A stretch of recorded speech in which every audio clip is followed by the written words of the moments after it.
ఏ gear వేసుకోవాలి, ఎలా వెళ్ళాలి, ఏ మాత్రం తేడా వచ్చినా బాలాడేస్తారు.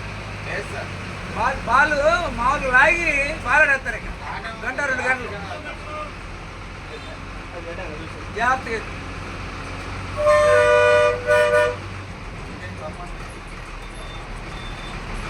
మొత్తం నెల్లూరు బ్యాచ్ అంతా వచ్చేస్తుంది.